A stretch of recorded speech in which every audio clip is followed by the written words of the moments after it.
راديو إيرنا راديو إيرنا كاب كتما باريس محلالف بإرتوران غازت إنياتا زدالو نتا راديو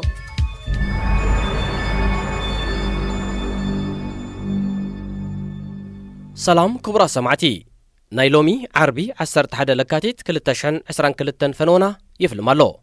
مسانا تنحو أرستا زينا كان قدم يونيسيف إرترا بتركبن 4 هاجرات قرن أفريقيا بوحدي مأزاو مقبيس تتقعو لعلي 5 مليون قلعو كم زحكم قليزو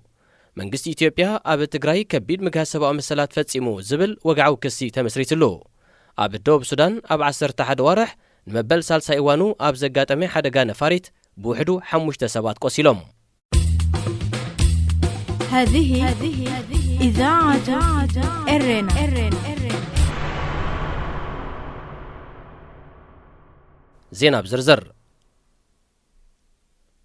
أب قرن أفريقيا كبير حدقا درقيان تلاليلو أب زلقوان أب إرترا إثيوبيا سومالن كينيان ل10 مليون سبات هتوز قربات ماين مقبن كم زدليوم أهقراوي مع كان قولعو يونيسيف قليسو اتتكال بشمون تلكاتيت أب جنيفا كاب زركب بيت صحفتو أب زوصو مقلتي أب تزوبا بفلاي كونتات قولعون سدرا بيتاتن أزيو أسكافي كم زلو بمتكاس مليونات سبات أب تلتل كم زلو أتحساسيبو أب زوانزي أب زن 4 هاجرات بوحدي مأزاو مقبيس تتقعو 5.5 مليون قولعو كم زالي زحبرا يونيسيف نايتو 1.5 مليون قولعو زبأس من بارو أملكيتو ግጭታት ድሩቕ ወቅትን ለበዳ ኮሮና ቫይረስን ተደማሚሩ ዞባ ቀርና ኣፍሪቃ ንከቢድ ሰብኣዊ ቅልውላው ተቓሊዑ ከም ዘሎ ይጥቀስ ዝናብ ኣብ ወቅቱ ከምቲ ዝድለን ተዘይወሪዱ ናይ መግቢ ቅልውላውት ዞባ ክብእስ ምዃኑ ዩኒሴፍ ስጋቱ ገሊጽሎ ኣብ ኢትዮጵያ ኬንያን ሶማልን ኣብ ተኸታታሊ 3 ናይ ዝናብ ወቅቲ በዘጋጠመ ደርቂ 13 ሚልዮን ህዝቢ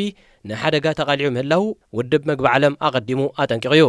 أب مقرب كتابة قلعو فيتامين إن مأزاو مقبتاتن زتكوري يونيسيف إرترا بتركبن 4 هاجرات زوبا هيوت سبات نمدحن كساب سنة كلتشن 20 كلتنا بزلو شدش توارح ناي 123 مليون دولار مولا كم زدليو نمشارق هاجراتن تكالات قبر سنين تمعتينو بملكي سنوف محدران كويناتن زحمة زلو زوبا قرن أفريقيا نابتي قدمي 30 عامتا زنبرو كونتات تمليسو كم زلو يتنتن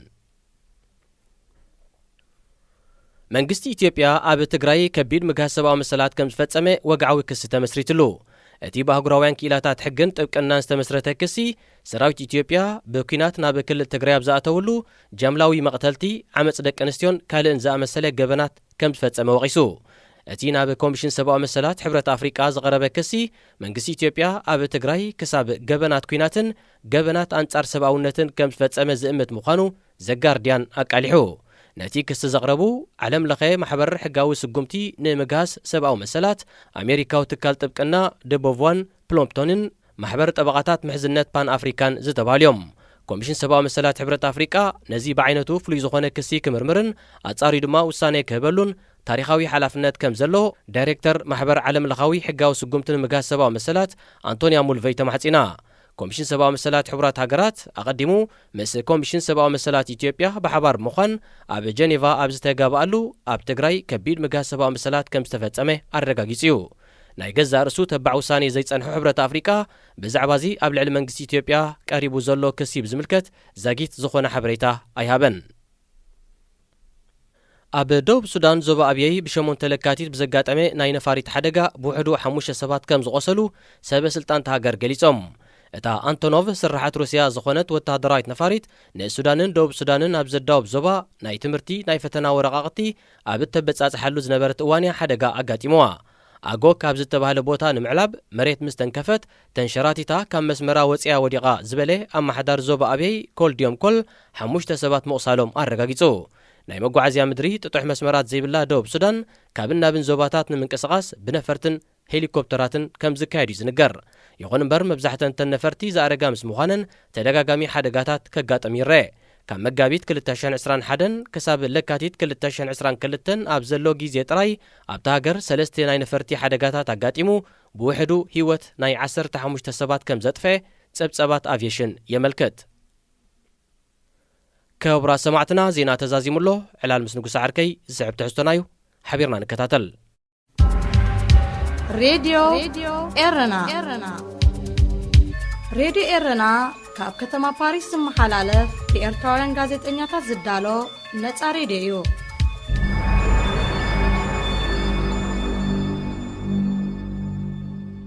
ዕላል ምስ ንጉስ ዓርከይ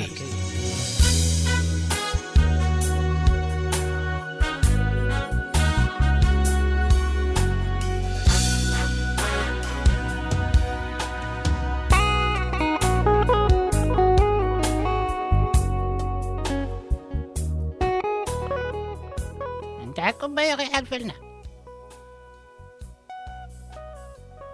ኢሉ ጀመረለይ ንጉሰ كندي حمام اندي جلو زي عبرتي سيبنا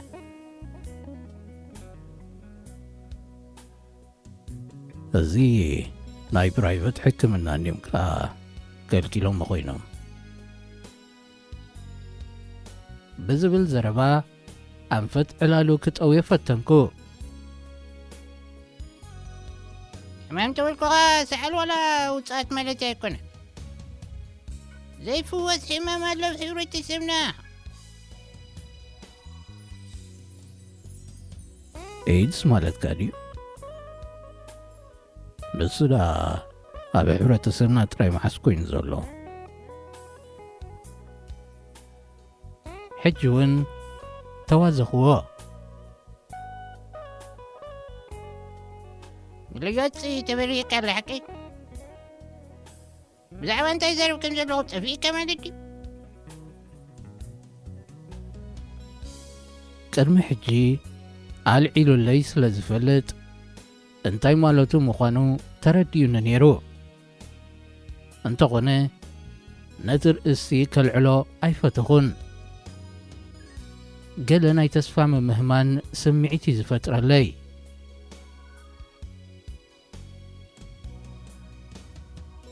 انت زمين قصويني ينبر قاليكو خيزرنا يمغالن ወሰኸ ምረቱ መንግስቲ ዳ ከመይ ገይሩ እዩ ዘሕዘና እንታይ ሕማም ኣለና ኮይኑ ኢኻ ኣምሲልካ መንግስታት ትፍትን ዘለኻ زيدا انت تتعدل يا قميلة وقني وقنك زمدي زمدك ولا ود عدي ولا ود رجي زبلندي ملي يتعدي أتو تسام مقرفة كلها يبو رجان بعد انت فلال يا زلا ክዛረበሎ ከሎ ጥራይ መሊሱ ሰንበደኒ ከምኡ ዓይነት ምፍልላይ ከም ዘሎ እኳ ክእመነሉ ይፈቱን እየ ወይ እውን ኣዝዩ ውሑድ እዩ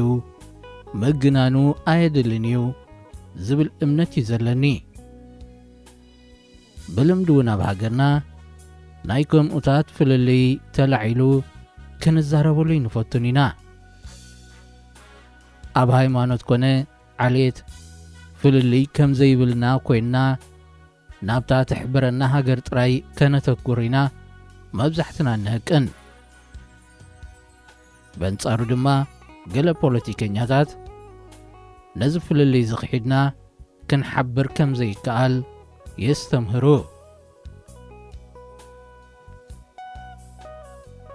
ብዛዕባ ናይ ዓዲ ዋላ ኣውራጃ ክትዛረብ ተጀሚርካ ከይተፈለጠካ ንስኻ እውን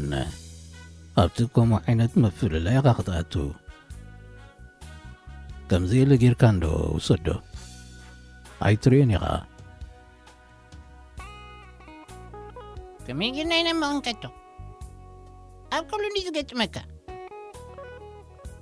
سرح زدلي متياس زدلي ولا غاي زدلي بقوموتات سلطو كني كفاتا لمثلك لا شعبي أقنا نزي أنت في التما نزا أقول لك قلبي توتتو لعم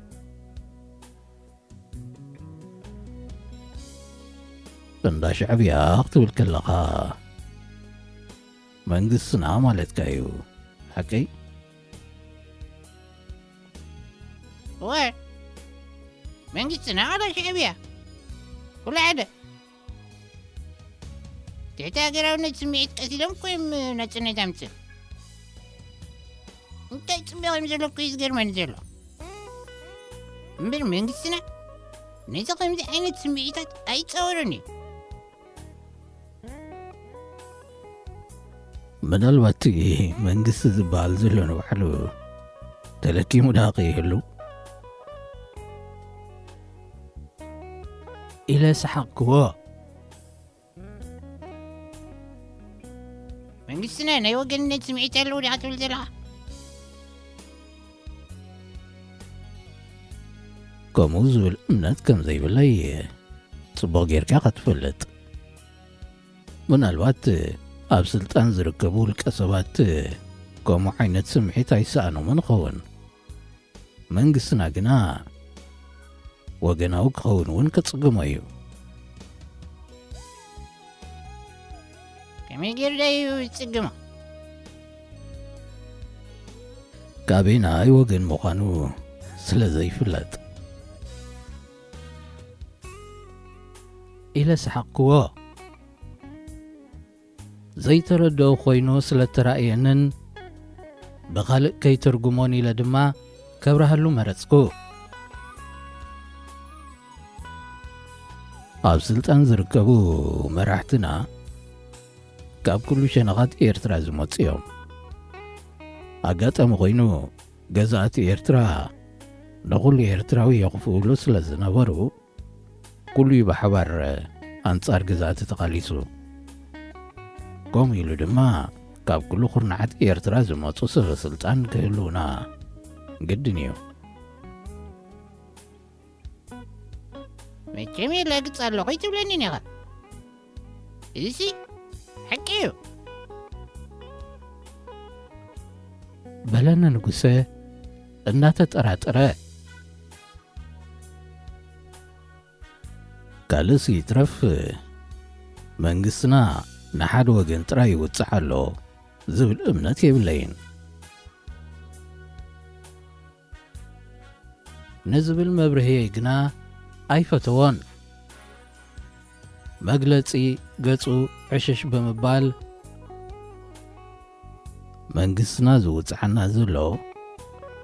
ነቲ ሓደ ወገን ክጠቅም ነቲ ሓደ ክጎድእ ኢሉ ዘይኮነስ ነሱ ንባዕሉ ሓደ ወገን ኮይኑ ነቲ ህዝቢ ነጺልዎ ብምህላው እዩ ዝብል ዘረባይ መሊሱ ገጹ ከም ዝጎማፅፅ ገበሮ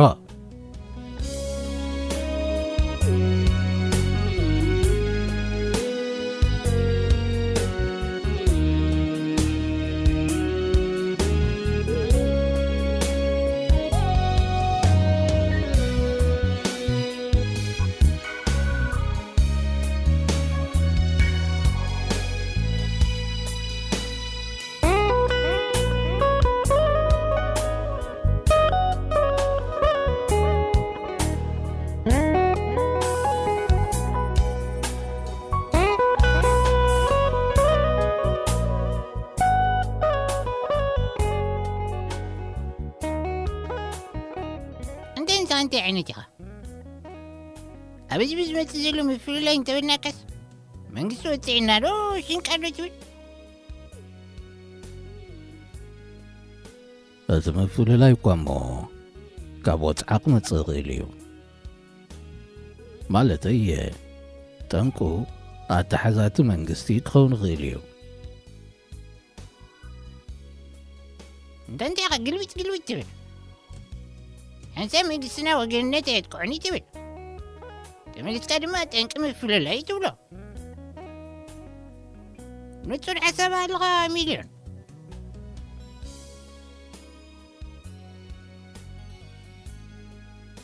ወላ ሓንቲ እኳ ዘደባለቕ የብሉን ንጹር እዩ ዝብለካ ዘለኹ ሓሳብ ኣተሓሕዛ መንግስትና ንሓድሕና ክንፈላለ ጠንቂ ክኸውን ይኽእል እዩ ዝብል እምነት እዩ ዘለኒ ኣይምሰጥካ ሚልዮን እዚ ምፍልላይ ቀደም እንግሊዝ ዘተኣታተወ እዩ ብድሕሪውን ገዛእቲ ኢትዮጵያ እናሃይሮሞ መቸም ገዛእቲ እቲ ህዝቢ ክፈላለየሎም እዮም ዝደልዩ ንጉሰ ኣብ መንጎ ገለ ከም ዝዘከረ ሰገጥ በለ سمعنا ንመንግስትና ከምዞም ገዛእቲ ጌርካ ዲኻ ትርእዮ ንህዝቢ ፈላልዩ ዝገዝእ ዝብል እምነት እዩ ዘለካ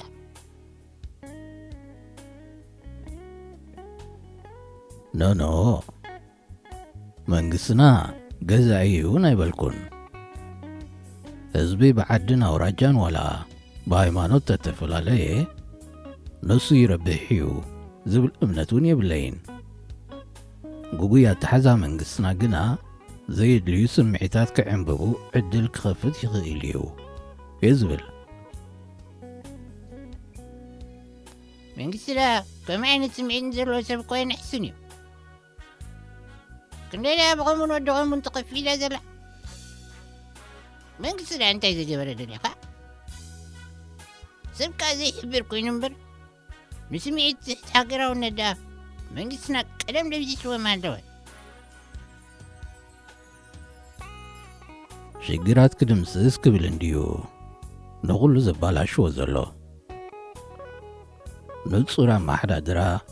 ትካላዊ ኣሰራርሓ እንተዝህሉ ኢለ ከይወዳእኩ ንጉሰ ኮለፈኒ ንስኻኸ ኢሎም ኢልካ ትካላዊ ኣሰራርሓ ክትብል ትካላዊ ልዕኸና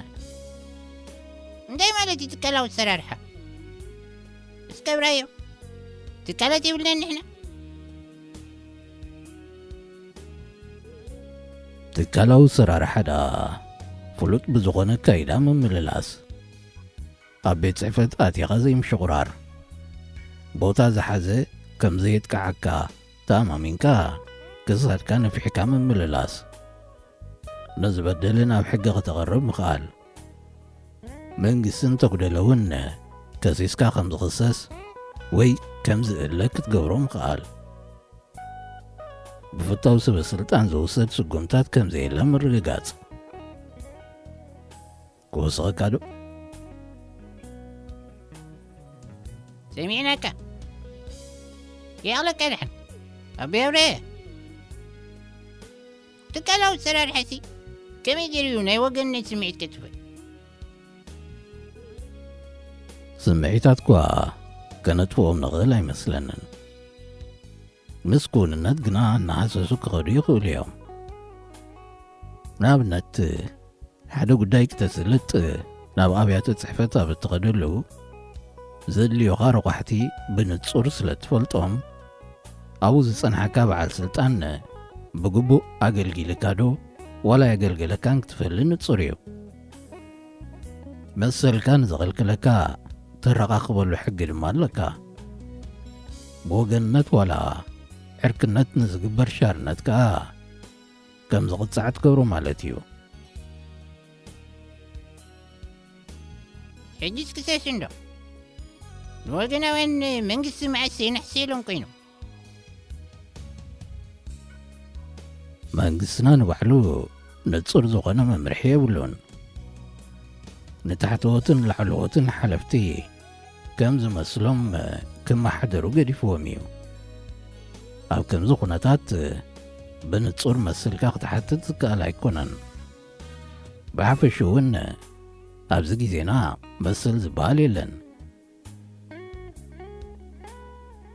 መስል ያዳወኒ ዘየሉ እስከ ካብቶም መስል ዝበሃሉ ኣብ ሃገርና ገለ ጥቀሰለይ እዋ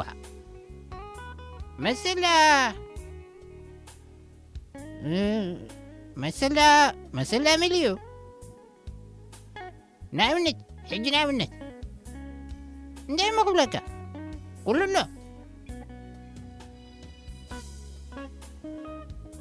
ኣብ መገዲ ነፃ ኾንካ ናይ ምዝዋር መሰል ንኣብነት ኣሎ ዶ መንዳ ክልክልካ መንቀሳቐሲ ተለካ ኸንድለካ ክትዛወር ሓደ በዓል ስልጣን መዝዋርካ ደስ እንተዘየቢልዎ ግና ሓደ እውን ኣብ ሰራዊት ወይ ድማ ናብ ቤት ማሕቡስ ክወስደካ ኽእል እዩ أسحقنا نمي استنفاس مثل ما لكندي من له أير كديكي ኢሉ ንሱ ብወገኑ ኣስሓቐኒ ናይ ምዝራዕ መስል የብለይ እንዲ ኣትብለኒ ናይ ምስራሕ መስሉን የብለይ እንዲ ኣትብል መሬት ናይ ምርካብ መሰልከ መን ከዲ ከባድኻ ፅሒፍካ ተምፅእ ሽዑ ጤሳብኻ ብምባል እውን መሊሱ ንጉሰ መሰላትና በድሌታት ስልጣን ዝቕየዱ ምዃኖም ኣብራህለይ ነጋዳይ ናይ ንግዲ ፍቓዱ ክሕድስ ሰራሕተኛ ሰሪሑ ደሞዙ ክወስድ ኣብ ኩናት ሰንኪሉ ተጣየሰ ካብ ኣገልግሎት ነፃ ክበሃል ወዘተ ሓላፊ ክፈቱ ኣለዎ ሓላፊ ኣይፈተኹን እንተኢሉ ከሲስካ ይትረኻኽብሉን ኢኻ ዝፈልጥዎ ሰባት ክትረክብ ኢኻ ተናዲ ከምዚ ዓይነት ኣካይዳ ስምዒታት ሰባት ከም ዘመሓድሩና ይገብሩ ስምዒታት ሰባት ድማ ካብ ዕርክነት ዝምድናን ተመሳሳልነትን ክብገሱ ግድን እዩ